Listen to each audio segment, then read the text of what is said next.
আমাদের এখানে যা ঠান্ডা পড়েছে মনে হচ্ছে মিনি দার্জিলিংয়ে রয়েছি। আর এই মিনি দার্জিলিংয়ে মিনি মিনি খাবার খেতেও মন চাইছে। ছোটোবেলায় তো আর ফিরে যেতে পারবো না, তাই এইরকমভাবে ম্যাগিটা বানিয়ে নিলাম। তো কিছুই না, প্রথমে এই গ্যাসের উপর একটা কড়াই বসিয়ে দিয়েছি, বেশ কিছুটা সাদা তেল দিয়ে দিলাম। এবারে দুটো ডিম নিয়ে নিয়েছি। ডিমের পরিমাণটা কমিয়ে বাড়িয়ে নিতে পারো, যেহেতু আমি আর আমার ছেলে খাবো তাই জন্য দুটো ডিম দিয়ে হয়ে যাবে। তো এখানে ডিমের ভুজিয়াটা করে নিচ্ছি লবণ দিয়ে। ডিমটা এখানে ফ্রাই করা হয়ে গেছে, এটাকে তুলে নেব। ওই কড়াইতে আবার একটু সাদা তেল দিয়ে দেবো রসুন কুচি। রসুন কুচিটা দিলে এই ম্যাগিটা খেতে দারুণ টেস্ট লাগে। এবারে কেটে রাখা বিনস গাজর দিয়ে দিলাম, ভালো করে বিনস আর গাজরটাকে একটু ফ্রাই করে নেব। কাঁচা লঙ্কাও দিয়ে দিলাম, স্বাদ মতো লবণও দিয়ে দিলাম যাতে বিনস আর গাজরটা একটু নরম হয়ে যায়। এবারে দেখো ভালো মতো ফ্রাই করার পর এবারে দিয়ে দেবো পেঁয়াজ কুচি। এখানে মিডিয়াম সাইজের দুটো পেঁয়াজ নিয়েছি। পেঁয়াজটা দেওয়ার পর বেশি আমি এখানে ভাজবো না।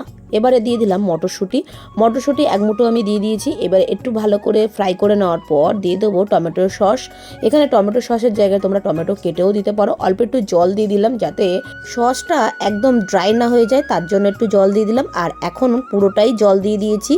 গ্রেভিটা তোমাদের পছন্দ মতনই রাখবে, শুকনো কিংবা একদম ঝোল সেটা তোমাদের চয়েস। এবারে দিয়ে দিলাম ম্যাগি আর দিয়ে দিলাম গোলমরিচের গুঁড়ো। এই গোলমরিচের গুঁড়োটা যদি তোমরা দাও না, এর টেস্টটা দারুণ লাগে। তো এখানে এবারে দিয়ে দিলাম ফুটে আসতে ম্যাগি মশলাটা দেওয়ার পর ভালো করে একটুখানি নাড়াচাড়া করে নিলাম। এবারে কেটে রাখা ধনে পাতাটাও দিয়ে দিলাম আর আগে থাকতে যে ডিমের ভুজিয়াটা করে রেখেছিলাম সেই ডিমের ভুজিয়াটাও দিয়ে দিলাম। দিয়ে একদম দেখো আবারও ভালো করে একটু ফুটিয়ে নিলাম।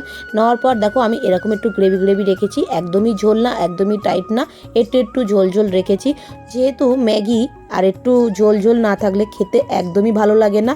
তো তোমাদের কেমন লাগলো অবশ্যই কমেন্ট বক্সে জানাবে। ভালো লাগলে অবশ্যই লাইক কমেন্ট শেয়ার করতে ভুলো না। আর হ্যাঁ, কে কোথা থেকে ভিডিওটা দেখছো অবশ্যই কিন্তু কমেন্ট করো, তবে তো ধন্যবাদ জানাবো নাকি।